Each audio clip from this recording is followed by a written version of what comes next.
Hello students, I am doctor Sunil from care institute of commerce. मैं आपको पढ़ाने जा रहा हूँ different accounting treatment of accumulated profit, reserves and losses. Admission के टाइम पे जब कोई नया पार्टनर एडमिट होता है, उससे पहले वाले जितने भी अनडिस्ट्रीब्यूटेड प्रॉफिट होते हैं या लॉसेस होते हैं, वो सब किसको मिलते हैं? ओल्ड पार्टनर को, ओल्ड रेशियो।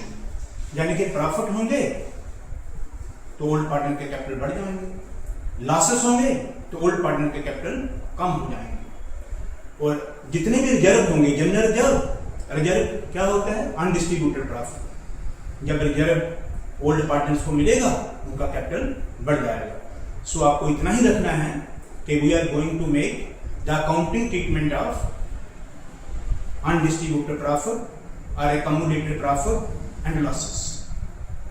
तो उनकी जर्नल एंट्री में उन्हें कैसे ट्रीट करते हैं? ये कोई लगभग 10 एंट्री हैं जो बहुत इंपॉर्टेंट हैं।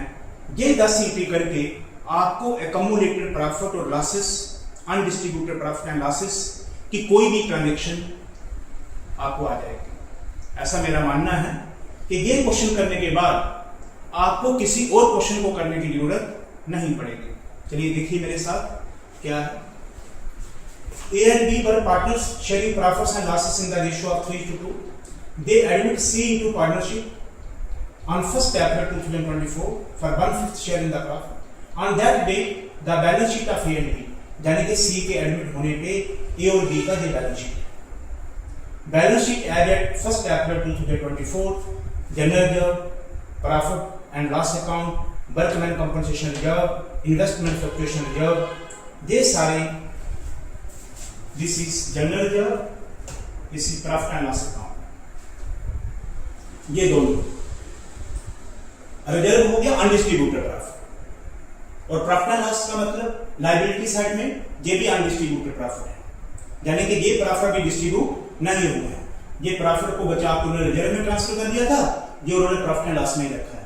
तो ये अनडिस्ट्रीब्यूटेड प्रॉफिट है। जब इनको बांटेंगे तो क्या असर होगा? देखिए, जनरल रिजर्व ये लायबिलिटी है, कम हो जाएगा तो डेबिट। ये किसको मिल जाएगा? ओल्ड पार्टनर्स को। यानी कि इसके ए का कैपिटल बढ़ेगा तो क्रेडिट, बी का भी कैपिटल बढ़ेगा तो क्रेडिट। इनको किस रेशो में मिलेगा? ओल्ड रेशो में। तो रिजर्व ये क्रेडिट बैलेंस है। अनडिस्ट्रीब्यूटेड प्रॉफिट जो भी लायबिलिटी होती है, ये क्रेडिट के थ्रू रिप्रेजेंट होती है, ये क्रेडिट बैलेंस है। और असेट रिप्रेजेंट होते हैं डेबिट के थ्रू, ये सारे डेबिट बैलेंस है। तो रिजर्व जो क्रेडिट बैलेंस है, आप जब इसको बांटेंगे तो जनरल रिजर्व लायबिलिटी ये कम हो जाएगा तो डेबिट, और किसको मिल जाएगा? ए और बी को। ए और बी का कैपिटल ओल्ड रेशियो में बढ़ जाएगा। तो इसकी जनरल एंट्री क्या होगी?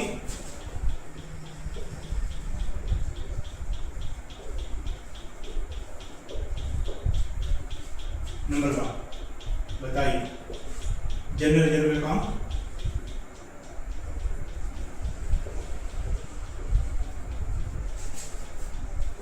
दिया 2 एज कैपिटल अकाउंट,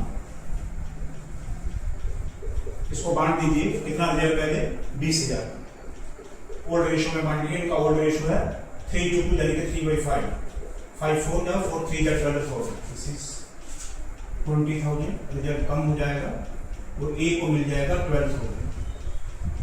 जो बाकी बचा है 2 20 capital. This is 20,000 into 2/5. 5 4 plus 4 2 जा 8,000. Being general reserve distributed among old partners in old ratio. ये वो प्रॉफिट हैं या अनडिस्ट्रीब्यूटेड प्रॉफिट रिजर्व हैं जो नए पार्टनर के आने से पहले के हैं, इसलिए ये पुराने पार्टनर को पुरानी रेशियो में मिलेंगे। तो रिजर्व क्रेडिट बैलेंस है, उसको खत्म करेंगे डेबिट, और ए और बी को मिल गया तो उनको क्रेडिट किस रेशियो में? ओल्ड रेशियो में। Number 2, this is your profit and loss account. दोनों में सिर्फ नाम का ही डिफरेंस है। ये भी अनडिस्ट्रीब्यूटेड है, ये भी अनडिस्ट्रीब्यूटेड है। तो प्रॉफिट एंड लॉस का कौन सा बैलेंस है? क्रेडिट। इसको खत्म करने के लिए क्या करेंगे? डेबिट। प्रॉफिट एंड लॉस, ये लायबिलिटी है, लायबिलिटी को कम करेंगे तो डेबिट, और किसको मिल जाएगा? ए और बी को। ए का कैपिटल भी बढ़ जाएगा और बी का कैपिटल भी बढ़ जाएगा। किस रेशो में बढ़ जाएगा? ओल्ड रेशो में। तो करिए profit and loss account D are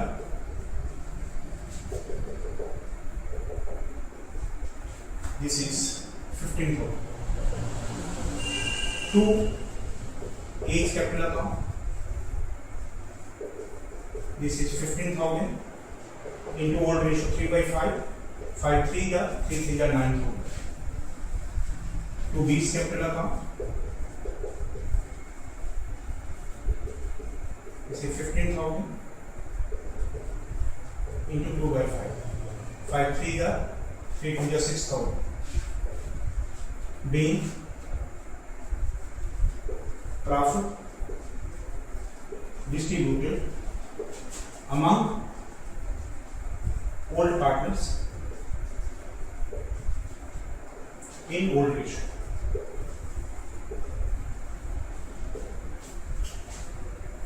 अब इन दो को मैं अभी पेंडिंग कर रहा हूं, ये आपको बताता हूं।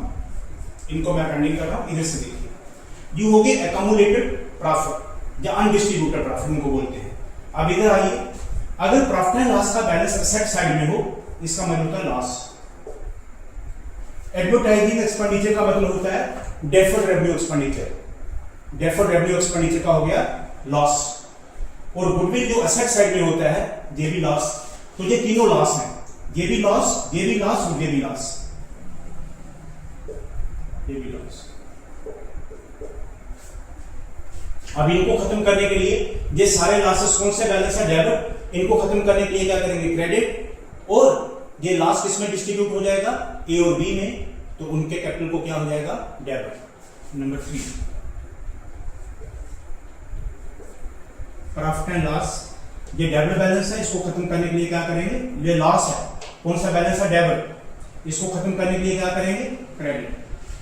Profit and loss, this is, ऐसे बोलिए, ये प्रॉफिट एंड लॉस का लॉस है। अब आपने लॉस को कम करना है। लॉस को क्या करना है? कम। यानी कि लॉस का बैलेंस डेबिट है, लॉस को कम करना है तो क्या करना है? क्रेडिट। लॉस को बढ़ाना हो तो डेबिट, लॉस को कम करना हो तो क्या करना है? क्रेडिट। ये देखिए प्रॉफिट एंड लॉस कौन सा बैलेंस है? डेबिट। इसको कम करने के लिए क्या करेंगे? क्रेडिट। और ये किसको, कौन इसको बियर करेगा? ए और बी। ए का कैपिटल कम हो जाएगा और बी का कैपिटल भी कम हो जाएगा। कैपिटल कम हो जाएगा तो क्या करेंगे? डेबिट। किस रेशो में करेंगे? Old ratio. तो प्रॉफिट एंड लॉस को कितना क्रेडिट करेंगे? 24। बताइए। नंबर 3 एक कैपिटल अकाउंट दिया, दिस इज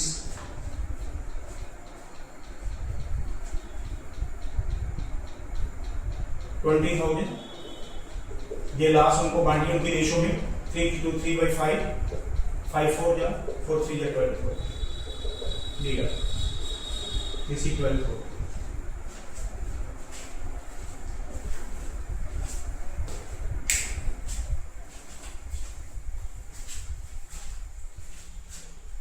बीस कैपिटल अकाउंट दिया, लॉस से कैपिटल कम हो जाएगा 20,000 into 2/5, 5 4 या 4 2 या 8,000 दिया। To profit and loss account, this is 20,000 being loss distributed among old partners in old ratio। ये हो गया। अब एडवर्टाइजिंग एक्सपेंडिचर ये भी लॉस है, ये डेफर्ड रेवेन्यू एक्सपेंडिचर होता है लॉस, ये गुडविल भी लॉस है, जो असेट साइड में ये लॉस है। जो नया पार्टनर आता है वो गुडविल लाता है, ये पुराने जमाने की एंट्री है, तब गुडविल बुक्स में अपीयर होती थी। अब जो आप जनरल पढ़ रहे हैं, अब जो आपने एडमिशन पे गुडविल पढ़ा, उसकी एंट्री बुक्स में होती ही नहीं है, वो कैश के थ्रू बार बार से एडजस्ट होती है, वो बैलेंस शीट में नहीं आती है, तो ये लॉस है। बताओ इसी तरह इन दोनों लॉस को भी खत्म करने के लिए एडवर्टाइजिंग एक्सपेंडिचर, ये लॉस है। लॉस को कम करना हो तो क्या करना है? क्रेडिट। और ये लॉस कौन बेयर करेगा? ए और बी। तो ए का कैपिटल कम हो जाएगा और बी का कैपिटल भी कम हो जाएगा, तो दोनों को क्या करेंगे? डेबिट। कितना है एडवर्टाइजिंग एक्सपेंडिचर? 10,000, तो इसको क्रेडिट कर देंगे, इन दोनों को ओल्ड रेशियो में डेबिट कर। नंबर 4 बताइए, A's capital account DR, B's capital account DR, to advertising expenditure account, तो ये दोनों को डेबिट करिए। कितना है एडवर्टाइजमेंट का? 10,000, तो इसका वर्किंग अंदर कर लीजिए 10,000 इंटू 3/5, 5 2 जा 3 2 जा 6,000। दूसरे का आ जाएगा 10,000 इंटू 2/5, 5 2 जा 2 2 जा 4,000। टू एडवर्टाइजिंग एक्सपेंडिचर 10,000 लिखेंगे। Being advertising expenditure written off, खत्म कर दिए। Among old partners in old ratio.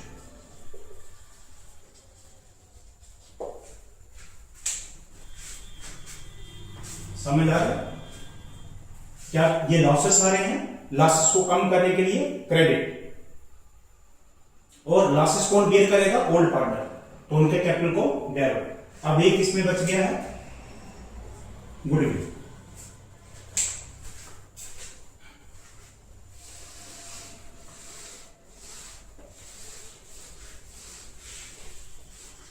This is transaction number 5। बताइए, गुडविल लॉस है, इसको क्या करेंगे? क्रेडिट, और ए और बी को क्या करेंगे? Debit. A's capital account DR, B's capital account DR. कितना है इसका गुडविल का? 20,000 इंटू 3/5, 5 4 जा 4 3 जा 12,000। दिस इज 20,000 इंटू 2/5, 5 4 जा 4 2 जा 8,000। To goodwill account 20,000। ये पुराने टाइम की जो गुडविल बुक्स में थी, गुडविल इंटेंजिबल एसेट होता है, उसकी शक्ल कोई नहीं है, उसकी वैल्यू है, तो ये लॉस है। अब ये लॉस ए और बी बेयर कर लेंगे और गुडविल बुक्स में खत्म हो जाएगा, क्योंकि इस गुडविल के लॉस का नए पार्टनर से कोई भी कंसर्न नहीं है। Being goodwill in the books written off among old partners in old ratio। ये भी खत्म हो गया। अब आप देखिए, आपका रिजर्व डिस्ट्रीब्यूट हो गया। ये प्रॉफिट एंड लॉस जो लायबिलिटी होता है, ये प्रॉफिट होता है, और ये प्रॉफिट एंड लॉस अगर असेट साइड में हो तो ये लॉस होता है। तो ये अनडिस्ट्रीब्यूटेड प्रॉफिट भी मैंने बांट दिए और ये लॉसेस भी बांट दिए। अब जो सही ट्रीटमेंट है, इनके वर्कमैन कंपनसेशन के कितने ऑप्शन हो सकते हैं, वो मैंने इसी क्वेश्चन में सारे डाल दिए हैं। तो आप देखिए इसकी क्या एंट्री है, बड़ा मजेदार होने वाला है। ये आपको एक ही क्वेश्चन में कोई भी आपको पूछ लेगा एक्यूमुलेटेड प्रॉफिट का ट्रीटमेंट, आपसे बच के नहीं जाएगा।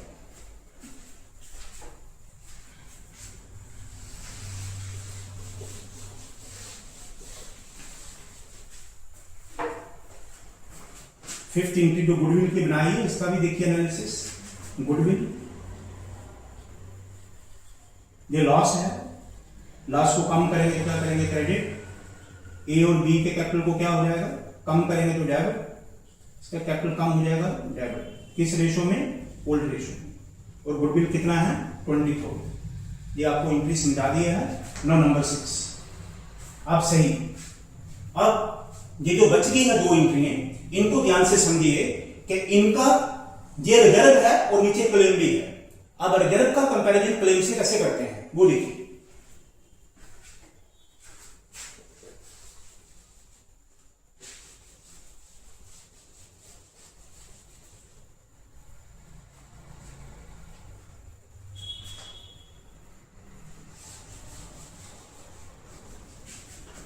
दिस इज नंबर 1 2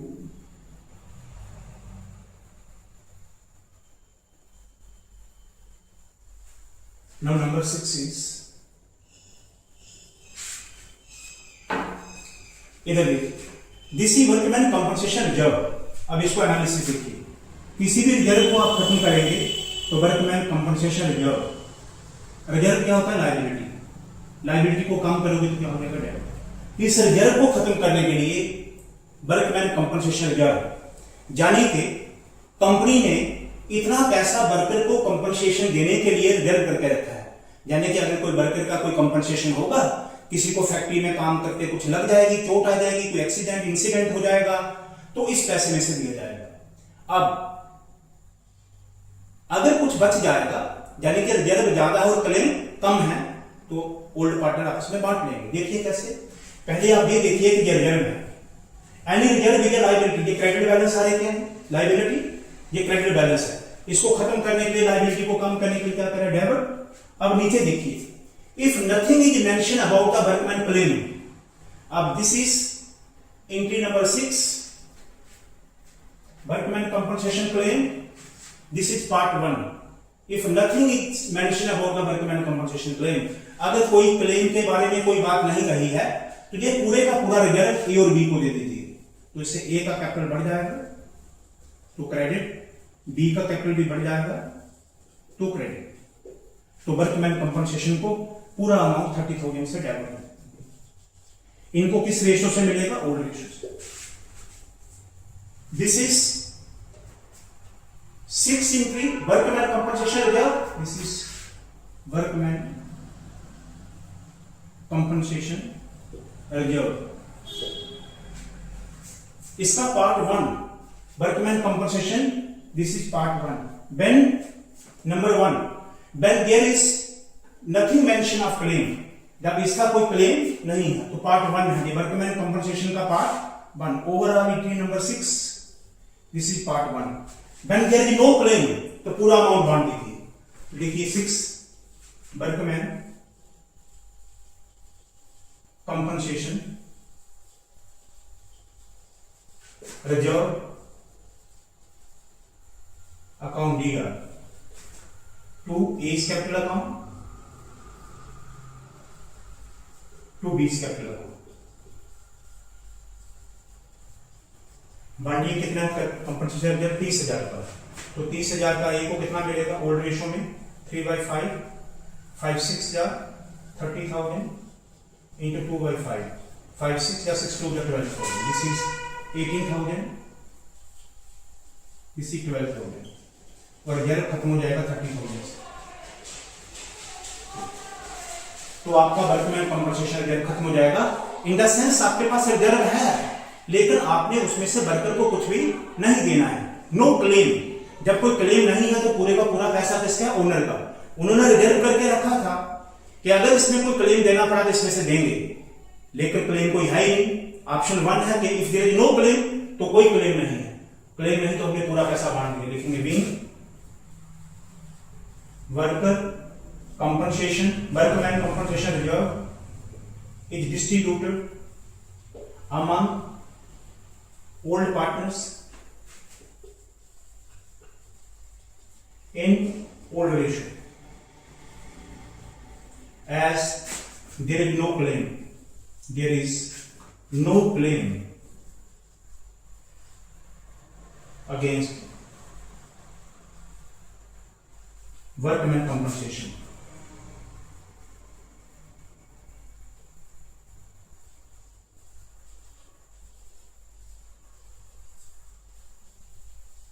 सो कोई भी क्लेम नहीं है। This is transaction 6 part 1। Now transaction 6 part 2, 6 का part 2। If workman compensation claim is estimated at ₹15,000, अब आपके पास रिजर्व 30,000 का है और क्लेम कितना 15,000 का, तो ऐसे करें, this is part 2। Workman compensation reserve, इस पूरे को खत्म करिए, दिस इज लायबिलिटी, कम हो जाएगा तो डेबिट, ये आपका कितना है 30,000। अब क्लेम कितना है? क्लेम है 15,000 का, तो this is workman compensation claim. Claim यानी कि आपको देना है, ये लायबिलिटी है, लायबिलिटी बढ़ेगा तो क्रेडिट। तो रिजर्व आपको खत्म करना है, रिजर्व के बैलेंस को आपने बुक से हटाना है, तो ये क्रेडिट है तो इसको क्या कर देंगे, डेबिट। और क्लेम को आपने बुक्स में लाना है, तो क्लेम का मतलब लायबिलिटी, तो लायबिलिटी बढ़ा तो क्रेडिट। अब हिंदी में मतलब सुनिए, 30,000 का रिजर्व कंपनी ने बनाया, उसमें 15,000 वर्कर को देना है, तो जो बचा हुआ 15,000 अनडिस्ट्रीब्यूटेड प्रॉफिट वो किसका है, ओल्ड पार्टनर का, उसको ए और बी को दे दीजिए। ए का कैपिटल बढ़ जाएगा क्रेडिट, बी का कैपिटल बढ़ जाएगा क्रेडिट। तो 30,000 में से 15,000 इनको दे दिया, 15,000 इनको बांट दीजिए, ये आएगा 15,000 इंटू 3/5, जैसे 15,000 ओल्ड रेशियो इंटू 2/5, ये इनको बांट दीजिए ओल्ड रेशियो। तो क्या एंट्री बनेगी, this part workman compensation reserve account दिया to workman compensation claim account. तो रिजर्व था आपका 30,000, उसमें क्लेम आपका है 15,000 का, तो जो 15,000 बच गया है वो ए और बी को, तो एज कैपिटल अकाउंट 15,000, 30,000 में से 15,000 दे दिया, तो पीछे बच गया ऐसे 30,000 माइनस 15,000, ये जो बच गया है इसको बांट दीजिए इंटू 3/5। तो 15,000 को 3/5 में 5 3 जा 3 जा 9,000, तो 9,000 मिल जाएगा ए को और बी को मिल जाएगा टू बीज कैपिटल अकाउंट। दिस इज 30,000, उसमें से 15,000 क्लेम है, फिर जो बच गया इंटू 2/5, दिस इज 6,000। लिखेंगे being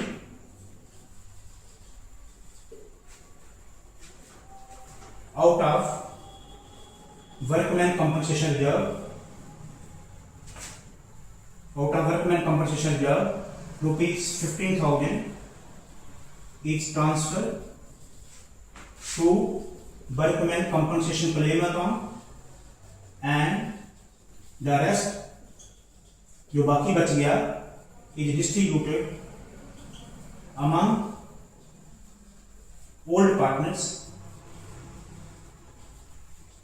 in old ratio. This is part 2, 6 का part 2। Now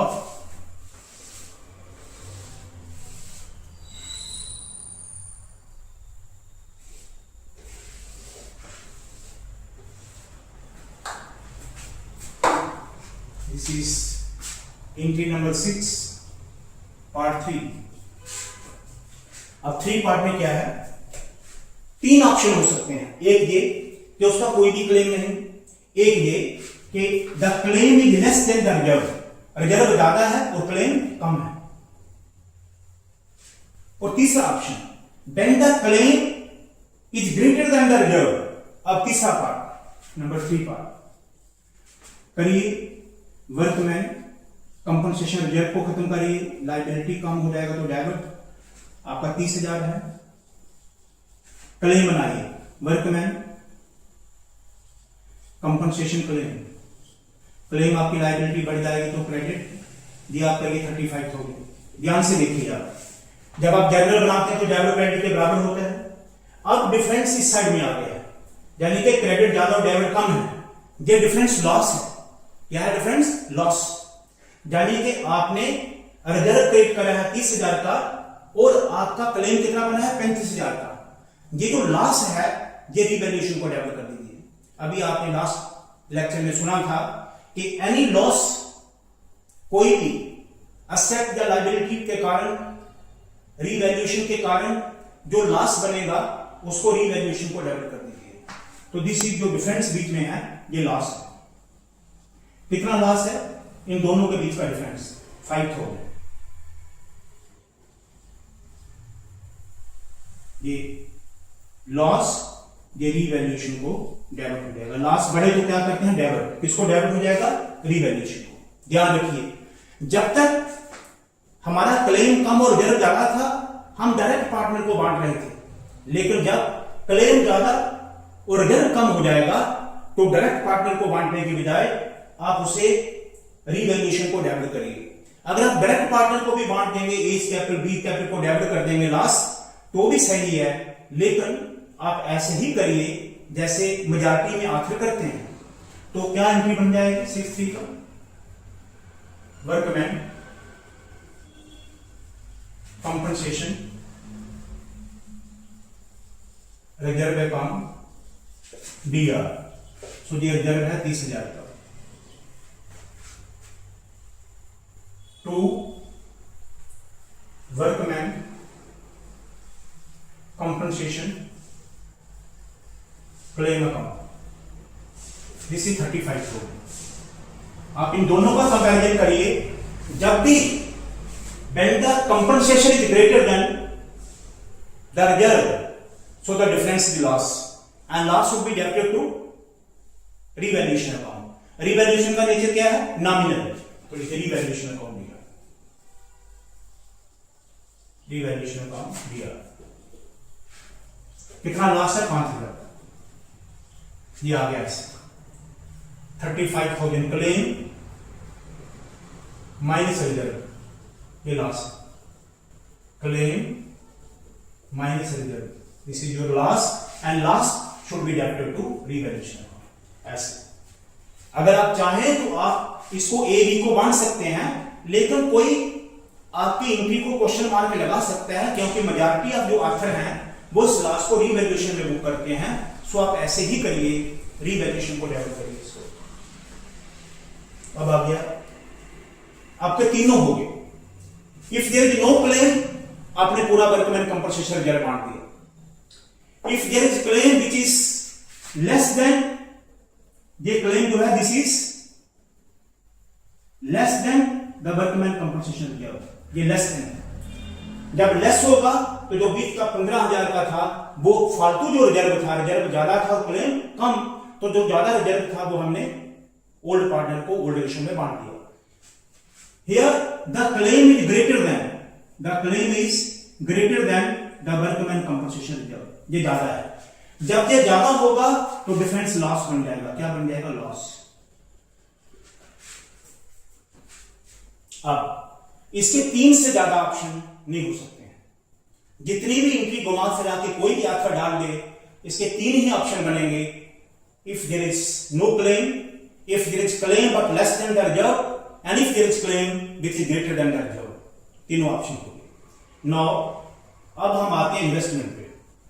अब देखिए ऐसे ही है, ये हो गया आपका। अब इन्वेस्टमेंट फ्लक्चुएशन रिजर्व, इसका मतलब ये होता है कि हमारे बिजनेस ने जो इन्वेस्टमेंट करा है, इन्वेस्टमेंट का वैल्यू कम ज्यादा होता रहता है। ध्यान दें, ये जो मैंने इन्वेस्टमेंट लिखा है इधर, इसका मैंने मार्केट वैल्यू नीचे लिखा है।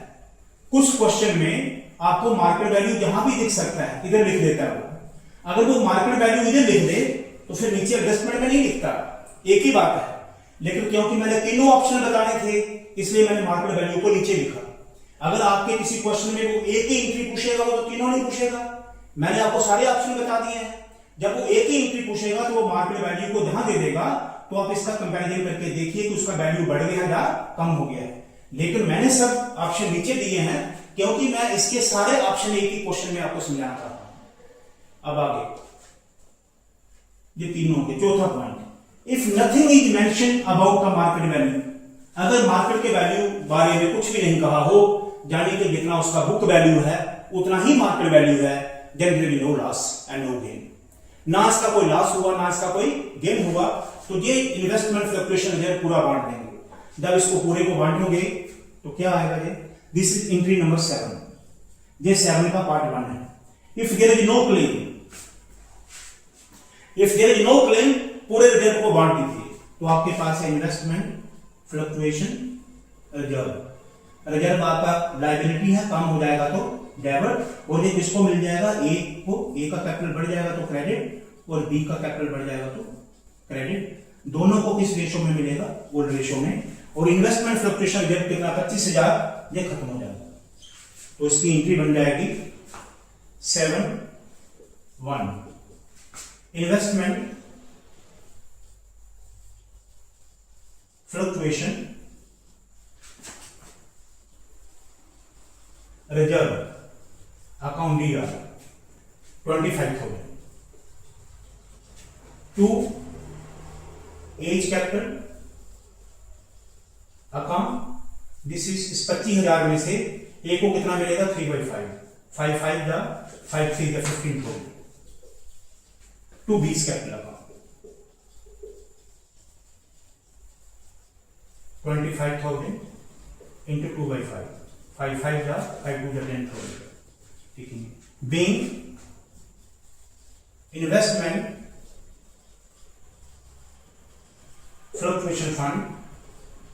fluctuation fund distributed among old partners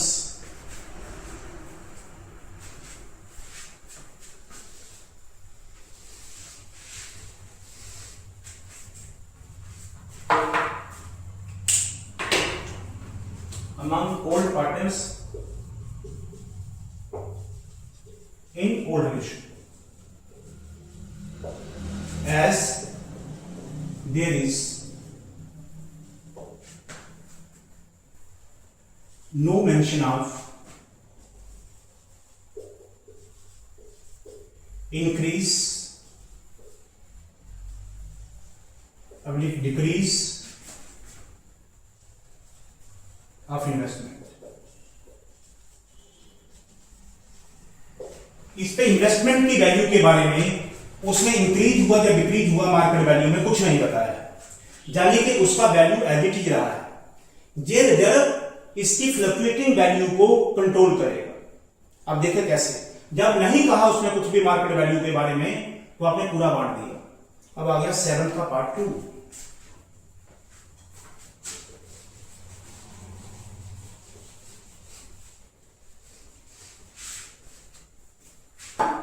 this is 7 part 2।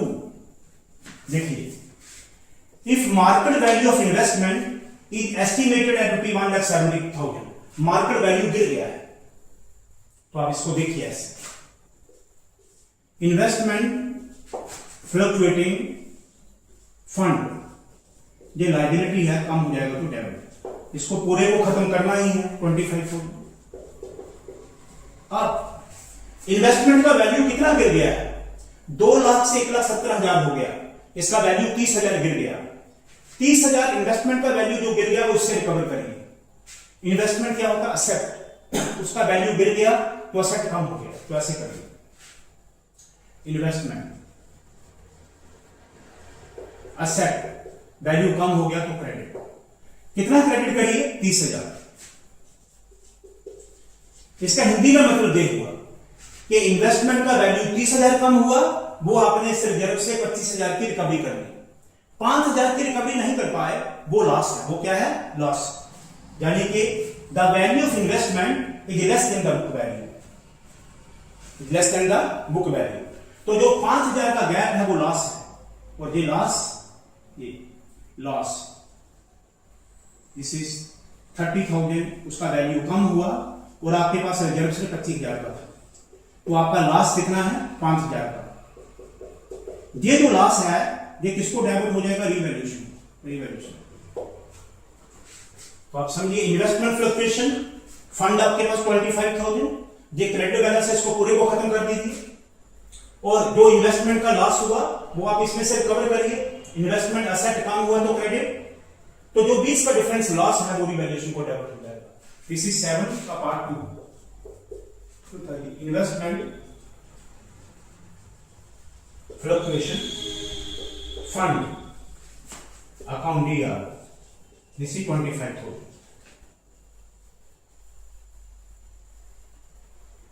To investment account. Fund को आपने खत्म करना है, क्रेडिट को डेबिट कर दिया।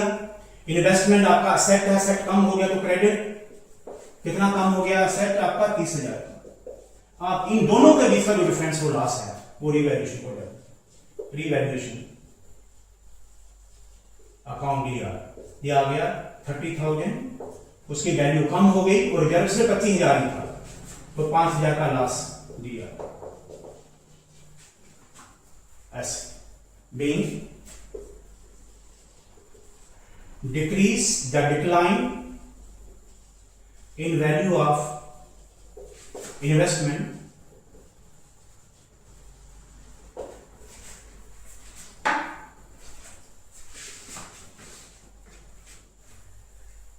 recover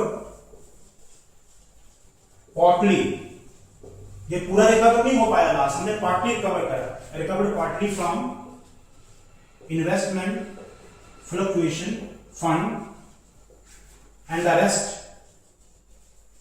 जो बाकी बच गया, and the rest is loss, therefore transfer to revaluation.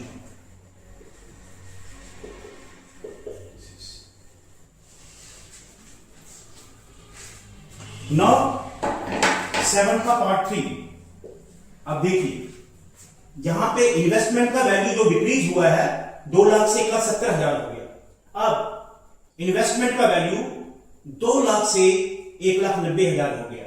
दोनों के लॉस में फर्क देखिए, इसमें लॉस जो है the loss is greater than the reserve, इसमें लॉस सिर्फ 10,000 का होगा and loss is less than the reserve.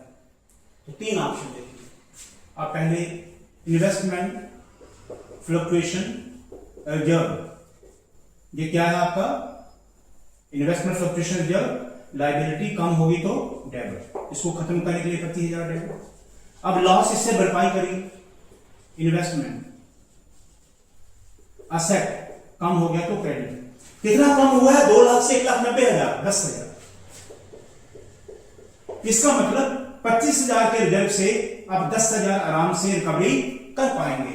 जो बाकी रिजर्व रह गया बोर्ड पार्टनर को बांट देंगे, तो कितना बाकी रिजर्व बच गया 15,000। Here the reserve is greater than the loss. अब ए का कैपिटल को बढ़ा दीजिए क्रेडिट, बी के कैपिटल को बढ़ा दीजिए क्रेडिट, किस रेशो में, ओल्ड रेशो। ऐसे याद रखिए अगर रिजर्व ज्यादा होगा हम सीधा पार्टनर को बांट देंगे, लेकिन अगर रिजर्व कम होगा और लॉस ज्यादा होगा तो हम रिवैल्यूएशन को डेबिट करेंगे, डायरेक्ट पार्टनर को बांटेंगे नहीं। This is 7 part 3।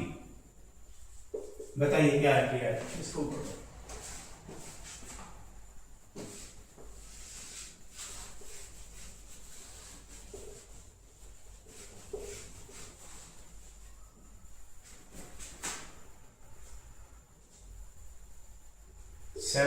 पार्ट 3 बताइए।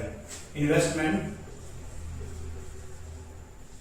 Fluctuation reserve account D R, this is 25,000। Investment कितना कम हुआ है, टू इन्वेस्टमेंट अकाउंट,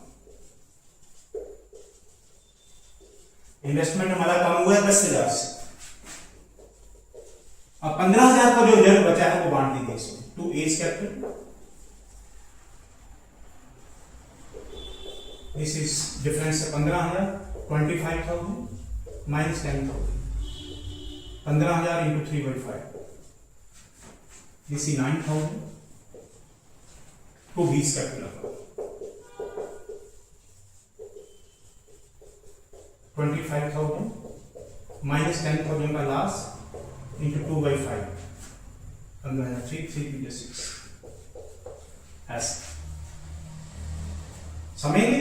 इसमें आपका लॉस 10,000 है, रिजर्व 25,000 है, तो आपके पास बचा हुआ रिजर्व कितना है 15,000, उस रिजर्व को बांट दीजिए दोनों पार्टनर में ऐसे। Being loss on account of investment is recovered from investment fluctuation reserve and the excess of reserve जो बच गया है, excess of reserve is transferred to old partners, capital account in old ratio.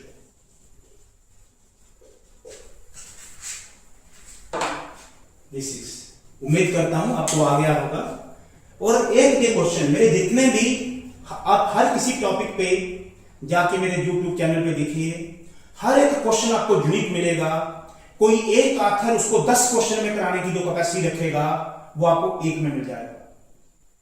ये खास है कि आपके बर्डन को कम करूंगा और इतने बड़े बड़े वॉल्यूम को कंडेंस करके छोटी सी शीट पे ले आऊंगा, ये प्रारंभ है।